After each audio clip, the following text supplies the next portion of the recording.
Olá, queridos irmãos e irmãs, a paz de Jesus. Eu sou Elvis Rodrigues, participo da Renovação Carismática aqui no estado do Ceará e atualmente na Renovação Carismática eu sirvo compondo o Núcleo Nacional do Ministério de Pregação com o nosso querido irmão Leandro Rabelo. E para mim é uma grande alegria poder partilhar a Palavra de Deus com os irmãos da Renovação Carismática do Rio de Janeiro, do Ministério de Pregação do Rio de Janeiro. Então, dando sequência a essa série de estudos, reflexão e pregação sobre a Carta aos Romanos, a mim me coube o capítulo 15. Claro que em poucos minutos não temos como esgotar toda uma reflexão sobre esse capítulo, nem mesmo até de ler por inteiro. Então peguei alguns excertos do capítulo e vamos tentar pegar alguns pontos que eu considero mais importantes para essa reflexão aqui, vinculando com o nosso Ministério de Pregação e com a nossa vivência no grupo de oração. Então comecemos pelo capítulo 15, versículo 1. Nós, os fortes, devemos carregar as fragilidades dos fracos e não buscar a nossa própria satisfação. Cada um de nós procura agradar ao próximo em vista do bem para edificar. Pois também Cristo não buscou sua própria satisfação, mas conforme está escrito, os insultos dos que te injuriaram caíram sobre mim. Ora, tudo o que se escreveu no passado é para nosso ensinamento que foi escrito, a fim de que pela perseverança e pela consolação que nos proporcionam as Escrituras, tenhamos a esperança. São Paulo, nesse momento, ele escreve a essa comunidade de romanos quase que como para apaziguar uma querela que havia lá. E aí já podemos começar a vincular com a nossa realidade de grupo de oração e nosso ministério de pregação. A comunidade aos romanos, ela era uma comunidade que vinha do paganismo e ela passou por um processo de conversão ao cristianismo. Então lá, ao mesmo tempo, ela reunia judeus que se converteram ao cristianismo, portanto, que traziam os costumes judaicos das leis, das festas, as prescrições de alimentar-se ou não com determinado tipo de produto, por exemplo, não comer porco e assim por diante, as festas que eles conservavam, da Páscoa e tudo mais, então do Pentecostes, enfim, toda a tradição das grandes festas, a prescrição dos sábados e assim por diante, como também tinha um outro grupo de cristãos cujo primeiro anúncio recebido, por exemplo, vindo do paganismo já direto para o cristianismo. Então não tinham essas restrições dos alimentos, não eram circuncidados e tantos outros costumes e prescrições que os judeus viviam. Então você imagine quando essa comunidade se reunia, as querelas que poderiam haver naquela comunidade.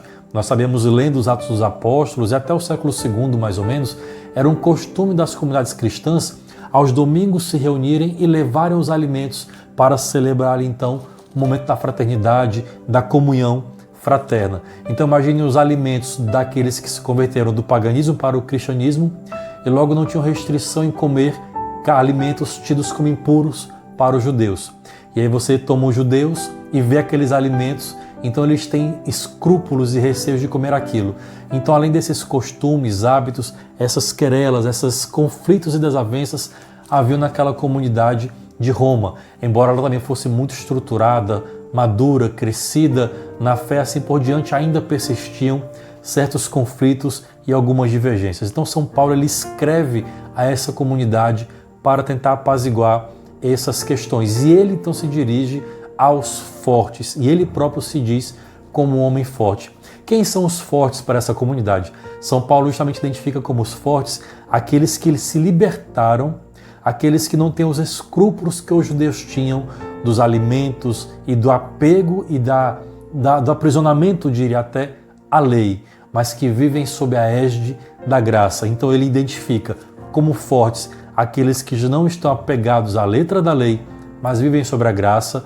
Então não estão apegados aos alimentos, às restrições, e tem como fracos aqueles que ainda têm algum escrúpulo de não só viver pela graça, mas que ainda carregam esses traços do meramente legalismo da visão judaica de outrora.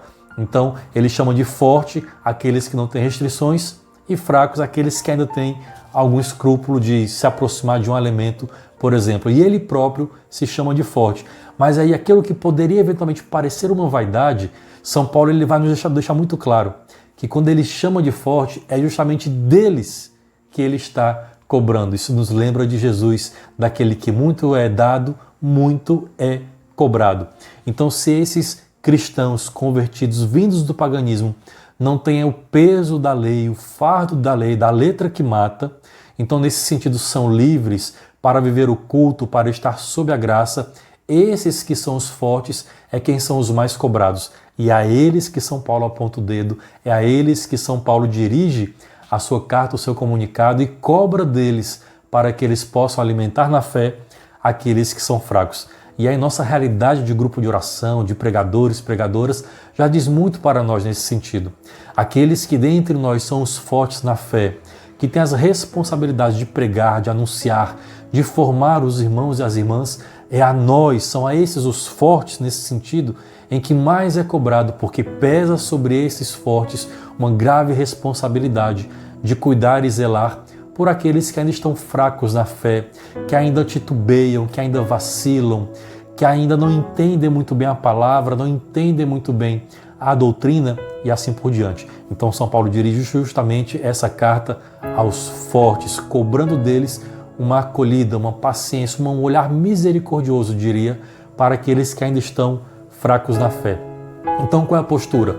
O forte acolheu o fraco, mas não meramente como uma espécie de assistencialismo, passar a mão na cabeça ou algo assim, ou meramente concordar e ser conivente com a sua fraqueza, mas é acolher o fraco e formar esse fraco, trabalhar esse fraco na fé para que ele fique forte. Então não é meramente deixá-lo no seu estado de fraqueza, tibieza ou uma fé débil, uma fé fraca, mas é aqueles que têm mais tempo de caminhada, aqueles que são, como diz São Paulo, fortes na fé, acolherem os fracos, amarem, misericordiarem, para usar aqui uma expressão nova do Papa Francisco, e trabalhar esses fracos na fé para que eles se fortaleçam. Queridos irmãos e irmãs, aqui eu vejo um verdadeiro itinerário espiritual que podemos e devemos fazer na nossa vida comunitária, nos nossos grupos de oração.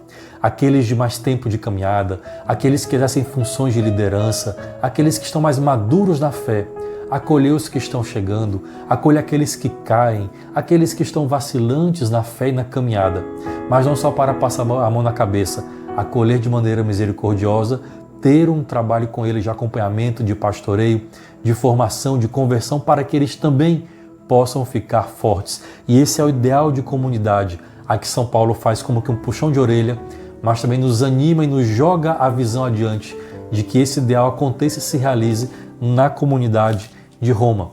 E o curioso é que até então São Paulo não tinha visitado aquela comunidade. E aí ele vai explicar por um tanto de tribulações e impedimentos que ele teve, mas o desejo que ele tinha de visitar a comunidade de Roma. E curiosamente é uma comunidade que ele não fundou pessoalmente. Então ele meio que ao longo do capítulo 15 ele vai pedindo licença para se dirigir a essa comunidade, para admoestar, para dar exortação, para chamar a atenção, já que é uma comunidade que ele não fundou pessoalmente. Algumas pessoas naturalmente conheciam, ouviram falar dele, mas que ele pessoalmente ainda não havia estado lá, mas que era um grande desejo seu. E aí do começo do capítulo 15 podemos avançar já para o finalzinho, no versículo 22, onde ele diz: foi justamente isso que sempre me impediu de chegar a vós. Agora, porém, não tendo mais campo para meu trabalho nessas regiões e desejando há muitos anos chegar a vós, irei quando for para a Espanha. A comunidade de Roma, então, ela era uma comunidade muito estratégica para São Paulo. Ele mesmo diz que já fez todo o seu processo de evangelização e não tinha mais campo de missão para ele. Então ele não se acomodou, ele não parou, bom, já fiz tudo o que tinha que fazer, agora eu posso descansar, como rezamos na liturgia das horas, deixai o vosso servo ir em paz. Não, ele tinha nele um fogo, um ardor missionário para continuar evangelizando. Então a comunidade de Roma ela era estratégica para, a partir de Roma, ele ir para a Espanha, e era o outro alvo dele, a outra mira que São Paulo tinha. Então ele aproveitava, ao ir para a Espanha, conhecer a comunidade de Roma, estar ali com os seus irmãos e irmãs, orar com eles, conviver com aquela comunidade, fazer com que ela crescesse mais e não parar aí. Animar para que ela caminhasse mais independente, mais autônoma, como ele diz a certa altura, de que no versículo 14, por exemplo, pessoalmente estou convicto, irmãos, de que estáis cheios de bondade e repletos de todo conhecimento e em grau de vos poder desadmoestar mutuamente. Então era uma comunidade estruturada, certo ponto, madura, tinha essas querelas a serem resolvidas, mas ele não precisava se demorar muito tempo lá. A missão ainda era urgente, a missão ainda urgia para São Paulo e ele queria chegar à Espanha. Então era uma passagem ali estratégica, portanto ele tinha que ter em Roma uma comunidade estruturada, inclusive financeiramente, espiritualmente, na vida comunitária, e que de lá, ajeitando e estruturando mais ainda a comunidade aos romanos, ele poder continuar a missão e indo adiante para a Espanha. Então veja esse itinerário que São Paulo nos ensina. Organizar a vida comunitária. O forte acolher o fraco, e o fraco crescer na fé para ser forte e acolher por sua vez os fracos, e assim viramos um grande ciclo, virtuoso, uma grande virtude de acolher, de animar e de motivar os irmãos, aqueles que passam por nossos grupos de oração, aqueles que chegam a nós, ou aqueles que já estão, mas estão débeis, decaindo, debilitando na fé, aqueles que estão perseverantes, aqueles que estão de pé, cuidar uns dos outros, para que nos reforcemos e animemos mutuamente. Então, o primeiro ponto e grande ponto que São Paulo nos ensina, entender que no grupo, na vida comunitária, temos uma grande diversidade de dons, uma grande diversidade de perfis daqueles que são fortes na fé e os que estão fracos na fé. Aqueles que são fortes, não julgar, não olhar de maneira distante, de maneira de prejuízo, de preconceituosa, mas acolher, corrigir, animar, levar à conversão, mas fortalecer o outro, colocá-lo de pé, para que ele fortalecido fortaleça também a comunidade.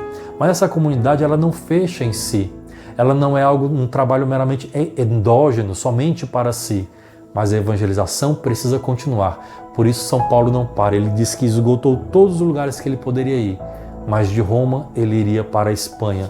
Para nós hoje, os pregadores e pregadoras do seu grupo de oração, do seu estado, da sua diocese, onde é a nossa Espanha? Ou seja, que regiões nós já fizemos, que lugares nós já fomos, que temas nós já pregamos, que pessoas já evangelizamos, mas que olhar jogado para o alto, que olhar jogado para além, nós ainda temos e precisamos ainda avançar mais na evangelização, no ardor, na graça, na santidade. Eu não digo meramente somente em ir longe geograficamente, mas o nosso processo evangelizador ainda tem muito o que dar, ainda tem muito o que fazer, ainda tem muito o que acontecer, porque muito ainda o Espírito Santo quer realizar em nós. Então, primeiro ponto, a acolhida na vida comunitária, em que pese qualquer diferença e tensão e conflito que vivamos. O forte acolher o fraco.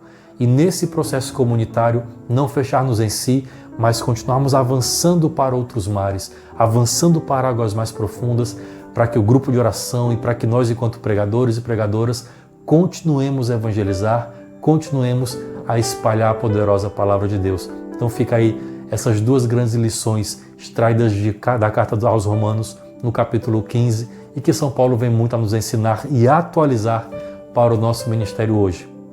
Bendito seja Deus, espero que essa palavra caia no seu coração. Um grande abraço, louvado seja nosso Senhor Jesus Cristo.